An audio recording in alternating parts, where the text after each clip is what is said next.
ஈரானோட true promise 3 operation இஸ்ரேலை கூடிய சீக்கிரத்தில் தாக்கலாம். சமீபத்தில் இஸ்ரேலோட மீடியாஸும் சில மேற்குலக நாடுகளோட ஊடகங்களும் ஒரு செய்தியை வெளியிட்டிருந்தாங்க. ஈரானோட முக்கியமான ஒரு நியூக்ளியர் ஃபெசிலிட்டியை இஸ்ரேல் அடிச்சிட்டாங்களாமே. அக்டோபர் மாதம் நடந்த அந்த தாக்குதலில் அந்த ஃபெசிலிட்டியானது ஒட்டுமொத்தமாக டெஸ்ட்ராய் பண்ணப்பட்டுருச்சு. அப்படின்னா இஸ்ரேல் ஈரானோட நியூக்ளியர் வெப்பன் ப்ரோக்ராமை மொத்தமாக ஹால் பண்ணிட்டாங்களான்னு பல கேள்விகள் நம்மளோட சப்ஸ்கிரைபர்ஸ் நம்ம கிட்ட கேட்டிருந்தாங்க. அது மட்டும் இல்லாமல் அதை பற்றி நம்ம பேசாமலும் இருந்தோம். ஸோ இந்த பதிவில் அதை பற்றி தான் நம்ம பார்க்க போகிறோம். உண்மையிலேயே இஸ்ரேல் அந்த ஃபெசிலிட்டியை அடித்தாங்களா? அப்படி அடித்ததில் பாதிப்புகள் அந்த அளவுக்கு எந்த இடத்துல ஏற்பட்டிருக்கு? இன்கேஸ் அப்படி அடிச்சிருந்தாங்கன்னா உண்மையிலேயே ஈரானோட நியூக்ளியர் ப்ரொடக்ஷனை அதனால ஹோல்ட் பண்ண முடியுமா? ஸோ இந்த மாதிரி பல கேள்விகளுக்கு பதில இந்த பதிவில் நம்ம தேட போகிறோம். ஸோ வாங்க வீடியோக்குள்ளே போயிடலாம். நான் உங்கள் ஆர்கே, இது தமிழ் பொக்கிஷம் வழங்கும் டிபி ட்ரெண்டிங்ஸ்.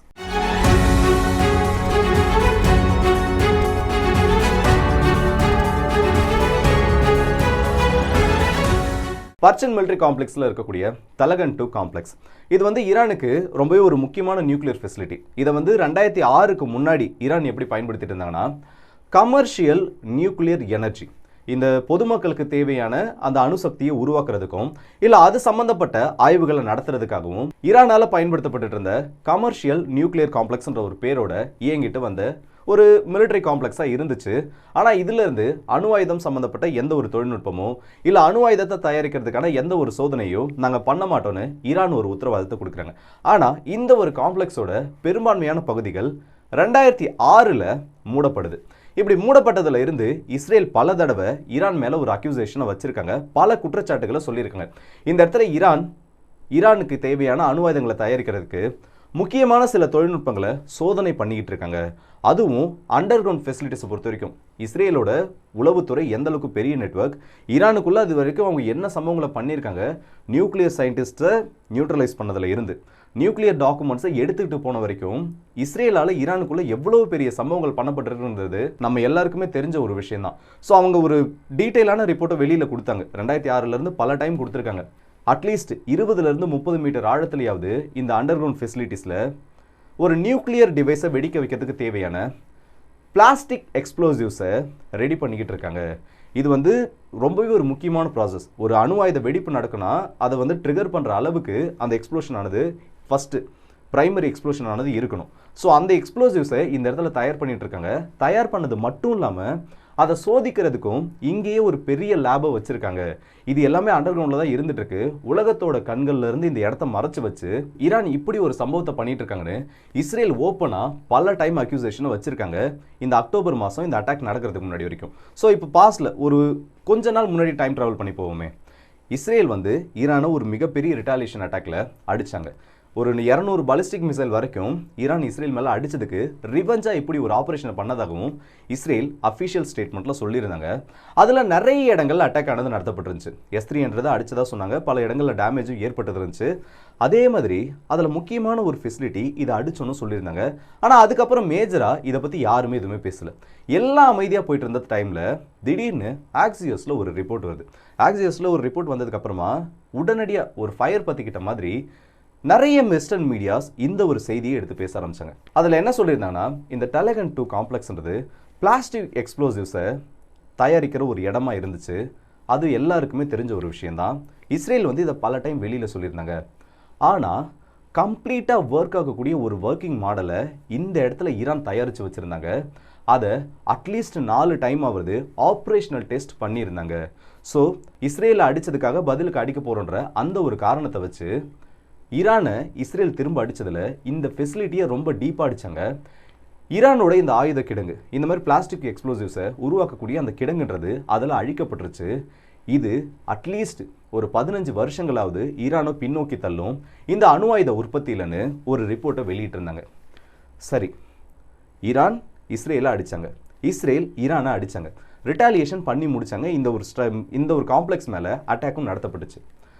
உண்மையிலே இந்த அட்டாக் ஆனது இவ்வளோ பெரிய இம்பாக்டை ஏற்படுத்தியிருக்க மாட்டது ஒரு பெரிய கேள்விக்குறி மட்டும்தான். மேலே பார்க்குறதுக்கு, ஏன்னா அவுட்டர் காம்ப்ளெக்ஸை பொறுத்த வரைக்கும் அந்த இடத்துல டேமேஜஸ் தெரியுது. கண்டிப்பாக சேட்டலைட் இமேஜில் எல்லாருமே பார்த்துருப்பீங்க. ஆன்லைன் முழுக்க அந்த இமேஜ்ன்றது அவைலபிளாக இருக்குது. ஆனால் இஸ்ரேலோட அந்த இன்டெலிஜென்ஸ் இன்புட்லேயே ஒரு விஷயத்தை தெளிவாக சொல்லியிருப்பாங்க. இந்த இடத்துல இருக்கக்கூடியது எல்லாமே அண்டர் கிரவுண்ட் வெப்பன் ஃபெசிலிட்டியாக தான் இருக்குது. ஸோ அவங்களோட ஒரு ஸ்டேட்மெண்ட்டை இந்த இடத்துல நம்ம ஒரு உதாரணமாக எடுத்து பார்த்தாலும் மேல் பக்கத்தில் அந்த ஃபெசிலிட்டியோட மேல் பக்கத்தில் இஸ்ரேலால் ஒரு பெரிய பாதிப்பை ஏற்படுத்த முடிஞ்சிருந்தாலும் அண்டர் கிரவுண்டில் இந்த அளவுக்கு ஒரு பாதிப்பை ஏற்படுத்த முடியுமான்றது ஒரு கேள்விக்குறியாக தான் இருக்குது. அது மட்டும் இல்லாமல் இந்த பிளாஸ்டிக் எக்ஸ்ப்ளோசிவ் டிவைஸ்னால் என்ன, அந்த நியூக்ளியர் பாம்பை தயாரிக்கிறதுக்கு இது ரொம்ப ஒரு முக்கியமான தேவையானா பொதுவாக ஒரு அணு ஆயுதத்தை பற்றின பேசிக்கான தொழில்நுட்பம் என்ன, இல்லை ஒரு அணு ஆயுதத்தை வெடிக்கிறத ட்ரிகர் பண்ணோன்னா அதில் பிரைமரி எக்ஸ்ப்ளோஷன் நடக்கணும். உள்ள அந்த முதல் வெடிப்பு ஏற்பட்டதுக்கு அப்புறமா தான் உள்ள இருக்கக்கூடிய அந்த நியூட்ரான்ஸ் அண்ட் எலக்ட்ரான்ஸ் எல்லாமே ஆக்டிவேட் ஆகி கம்ப்ளீட்டாக ஒரு செயின் ரியாக்ஷனை உள்ள இருக்கக்கூடிய யுரேனியமை பயன்படுத்தியோ இல்லை புளுட்டோனியமை பயன்படுத்தியோ தொடர் வெடிப்புகளை ஏற்படுத்தி ஒரு பேரழிவை அந்த இடத்துல ஏற்படுத்தும். ஸோ அந்த எக்ஸ்ப்ளோஷனை ட்ரிகர் பண்ணுறது தான் ஒரு மிகப்பெரிய பெருவெடிப்பை ட்ரிகர் பண்ணுறதே இந்த ஒரு பிரைமரி எக்ஸ்ப்ளோஷன், முதல் வெடிப்புன்னு சொல்லுவாங்க. அதுதான் அதை எதையெல்லாம் வச்சு பண்ணுவாங்க. இந்த பிளாஸ்டிக் எக்ஸ்ப்ளோசிவ்னு இதுக்கு பேர் வந்தது காரணமே இதுக்குள்ளே என்ன கெமிக்கல்ஸ்லாம் பயன்படுத்துவாங்கன்னா செம்டெக்ஸ், ஆர்டிஎக்ஸ், PETN சொல்லுவாங்க. இது ஆர்டிஎக்ஸோட ஒரு ரா ஃபார்மேட், C4, TNT, டைனமைட், இது எல்லாமே உள்ள அந்த வெடிப்புக்கு தேவையான அந்த ஒரு ஃபியூலாக பயன்படுத்துவாங்க. இதை அந்த நியூக்ளியர் பாம்பில் இருந்து தனியாக பிரித்து வைக்கிறதுக்காகவும் ஷாக் வேவ்ஸ்னால இப்போ ஏதாச்சும் ஒரு பாம்பை ட்ராப் பண்ணுறோன்னா அது ஒரு பர்டிகுலர் ஹைட்டில் வெடிக்கணும், இல்லை அதை ஒரு இடத்துல இருந்து இன்னொரு இடத்துக்கு டிரான்ஸ்போர்ட் பண்ணுறப்போ அந்த ஷாக் வேவ்ஸ்னால அது வெடிச்சிடக்கூடாதுன்றதுக்காக அதை சுற்றி ஒரு பிளாஸ்டிக் லேயரை இன்சுலேஷன் லேயராக யூஸ் பண்ணியிருப்பாங்க. நம்ம யூஸ் பண்ணுற மாதிரி நார்மல் பிளாஸ்டிக்ஸை இதில் யூஸ் பண்ண மாட்டாங்க. ரொம்பவே ஹார்ட் அண்ட் பிளாஸ்டிக்ஸை இதில் பயன்படுத்தியிருப்பாங்க. ஒரு ஷெல் மாதிரி இதை கிரியேட் பண்ணி உள்ள இந்த அளவுக்கு மெட்டீரியல்ஸை வச்சு அதை ஒரு கமாண்ட் மூலியமாக வெடிக்க வைக்கிற வரைக்கும் எந்த ஒரு பாதிப்பும் எக்ஸ்டர்னல் ப்ரெஷர்னால இதுக்கு ஏற்படக்கூடாதுன்றதுக்காக இந்த அளவுக்கு ஒரு பிளாஸ்டிக் மெட்டீரியலை அதை சுற்றி இன்சுலேஷன் பண்ணி வச்சுருப்பாங்க. இதனால தான் இதுக்கு பேர் பிளாஸ்டிக் எக்ஸ்ப்ளோசிவ்ன்ற ஒரு பேரே வந்துச்சு. ஸோ இப்படிப்பட்ட ஒரு முக்கியமான அமைப்பை இஸ்ரேல் அடிச்சிட்டாங்கன்னு சொன்னதுக்கப்புறமா ஈரான் கிட்ட இருந்து இதுக்கு எந்த ஒரு ரெஸ்பான்ஸும் கிடையாது. ஆனால் IRGCயோட தலைவராக இருக்கட்டும், இல்லை IRGCயோட முக்கியமான சில கமாண்டர்ஸாக இருக்கட்டும், இவங்க எல்லாமே சமீபத்தில் கூட ஒரு வாரத்துக்கு முன்னாடி கூட ஒரு விஷயத்தை கன்ஃபார்ம் பண்ணியிருந்தாங்க. கண்டிப்பாக நாங்கள் இஸ்ரேலில் ரிவெஞ்சில் அடிப்போம், இஸ்ரேல் ஈரானை அடிச்சிட்டாங்க, ஈரானை அடிச்சதுக்கு கண்டிப்பாக நாங்கள் இந்த இடத்துல பதில் சொல்லுவோம்னு சொல்லிட்டு அவங்களோட ஸ்டேட்மெண்ட்ஸை கொடுத்துருந்தாங்க. ஸோ இப்போ இஸ்ரேல் அந்த இடத்த அடிச்சிருக்காங்கன்றது தெரியுது. ஆனால் அண்டர் கிரவுண்ட் ஸ்ட்ரக்சர்ஸில் இந்த அளவுக்கு ஃபெசிலிட்டியை ஈரான் ரெடி பண்ணி வச்சிருக்காங்கன்னு தெரியுது. அப்படி அந்த இடத்துல பாதிப்பு ஏற்படலைன்னா ஈரானுக்கு இது ஒரு மேஜரான ப்ளோவாக இருக்காது. இன்கேஸ் பாதிப்பு ஏற்பட்டுருந்துச்சுன்னா இது எந்த அளவுக்கு ஒரு பெரிய செட்பேக்காக மாறும். ஏன்னா இப்படி ஒரு ஃபெசிலிட்டி அடிச்சிருக்காங்க, அணு ஆயுதம் தயாரிக்கிறதுக்கு இது ஒரு முக்கியமான தொழில்நுட்பம். அப்படி அந்த ஒரு எக்ஸ்ப்ளோசிவ் டிவைஸ் தயாரிக்கக்கூடிய ஃபெசிலிட்டி அடிச்சிருக்காங்கன்னா அது எந்த அளவுக்கு ஈரானை பின்னோக்கி தள்ளும். இவங்க சொன்ன மாதிரி ஒரு 15 வருஷம் பின்னோக்கி கொண்டு போகணும்னு பார்த்தோன்னா அதுதான் கிடையாது. இது ஜஸ்ட்டு ஒரு டெக்னாலஜின்றதையும் தாண்டி ஒரு பேசிக் ப்ராசஸ் மட்டும்தான். அணு ஆயுதத்துக்கு யுரேனியமை என்ரிச் பண்ணுறதும் அந்த யுரேனியமை வெப்பன்ஸ்குள்ளே வைக்கிறதும் அதை ஒரு நியூக்ளியர் பாம்பை ரெடி பண்ணுறது மட்டும்தான் இருக்கிறதே காம்ப்ளிகேட்டடான ப்ராசஸ். இப்போ அடுத்தது சொன்னோம்ல, இல்லை இந்த பிளாஸ்டிக் எக்ஸ்ப்ளோசிவ்ஸை ரெடி பண்ணுறதும் இது அணு ஆயுதம் தயாரிக்கிறது கூட கம்பேர் பண்ணுறப்போ ரொம்பவே சிம்பிளான ஒரு டெக்னாலஜி தான். இதை ஈரான் மட்டும்தான் ரெடி பண்ணணும், இல்லை கம்ப்ளீட்டாக இதை முழுக்க ஈரான் மட்டும்தான் சோதனை பண்ணுறதுலேருந்து எல்லாத்தையும் ரெடி பண்ணி இஸ்ரேலுக்கு எதிராக பயன்படுத்தணுன்றது கிடையாது. சிம்பிளாக அவங்களால இந்த ஒரு மெக்கானிசமை, இந்த ஒரு எக்ஸ்ப்ளோசிவ் டிவைசஸை ரஷ்யா கிட்டேருந்தே வாங்க முடியும். இந்த ஒரு பிளாஸ்டிக் எக்ஸ்ப்ளோசிவ் டிவைசஸை ஈரான் ரஷ்யா கிட்டேருந்து வாங்கினாங்கன்னா இதுவும் நார்மலான ஒரு வெப்பன் சேல்ஸ் மாதிரி தான் நடக்கும். இப்போ அணு ஆயுதம் சம்மந்தப்பட்ட பொருட்கள் ஏற்றுமதி பண்ணுறதுக்கு இறக்குமதி பண்ணுறதுக்கும் தடையானது இருக்குது. உலக நாடுகள் எல்லாமே சேர்ந்து தடை வச்சுருக்காங்க அணு ஆயுதங்கள் கண்ட்ரோல் பண்ணணும்னு. ஆனால் இந்த பிளாஸ்டிக் எக்ஸ்ப்ளோசிவ்ஸோட ரா மெட்டீரியலை வாங்குறதும் இல்லை கம்ப்ளீட்டாக ஒரு ஒர்க்கிங் மாடலை வெளிநாடுகளுக்கு தெரியாமல் வாங்கினாலும் இல்லை தெரிஞ்சு வாங்கினாலும் இது எதுவுமே அந்த ஒரு சாங்ஷன்ஸ் கீழே வராது. நார்மலான ஒரு எக்ஸ்ப்ளோசிவ் எப்படி வாங்குறோமோ அதனால மட்டும்தான் வரும். ஸோ இந்த இடத்த இஸ்ரேல் அடிச்சிருக்காங்க, இல்லை உண்மையிலே அந்த இடத்துல பெரிய பெரிய பாதிப்புகள் ஏற்படுத்திருந்தாலும் மேஜர் செட்பேக்கை இந்த இடத்துல ஈரானுக்கு இது ஏற்படுத்தாது.